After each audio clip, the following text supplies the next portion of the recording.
The Lord be with you. I'm Deacon Keith Fournier, and our first reading is taken from the book of the Acts of the Apostles, chapter 2.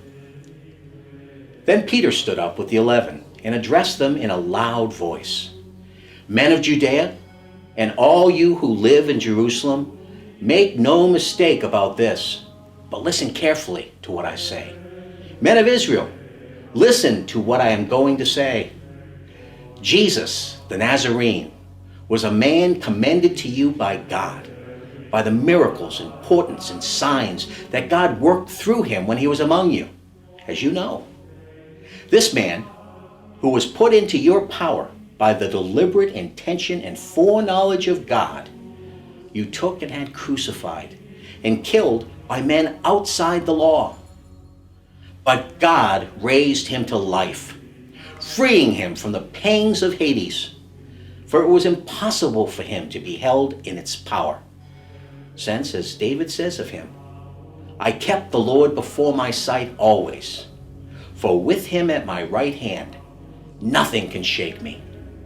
So my heart rejoiced, my tongue delighted, my body too will rest secure.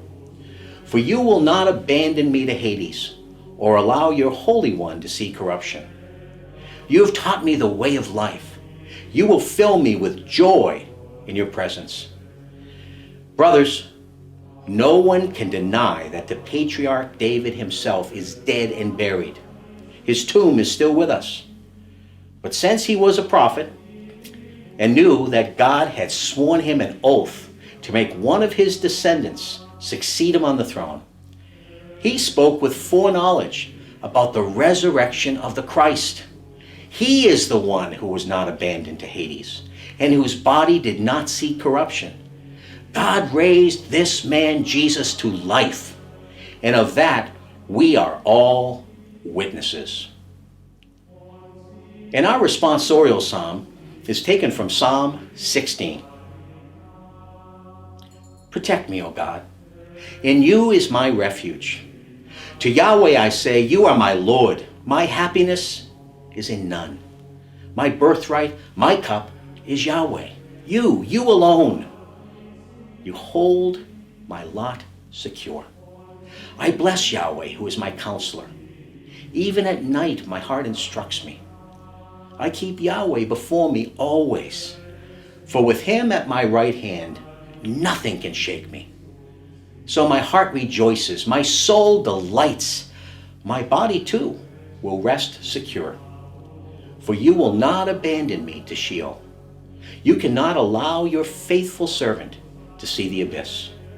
You will teach me the path of life, unbounded joy in your presence. At your right hand, delight forever. A reading from the Holy Gospel according to St. Matthew. Filled with awe and great joy, the women came quickly away from the tomb and ran to tell his disciples. And suddenly, coming to meet them, was Jesus. Greetings, he said. And the women came up to him and said, clasping his feet, they did him homage.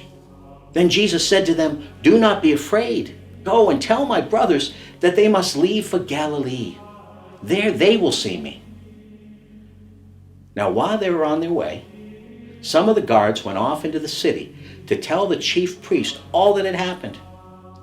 These held a meeting with the elders, and after some discussion, handed a considerable sum of money to the soldiers with these instructions. This is what you must say. His disciples came during the night and stole him away while we were asleep. And should the governor come to hear of this, we undertake to put things right with him ourselves, and to see that you do not get into any trouble. So they took the money, and they carried out their instructions. And to this day, this is the story among the Jews. The Gospel of the Lord.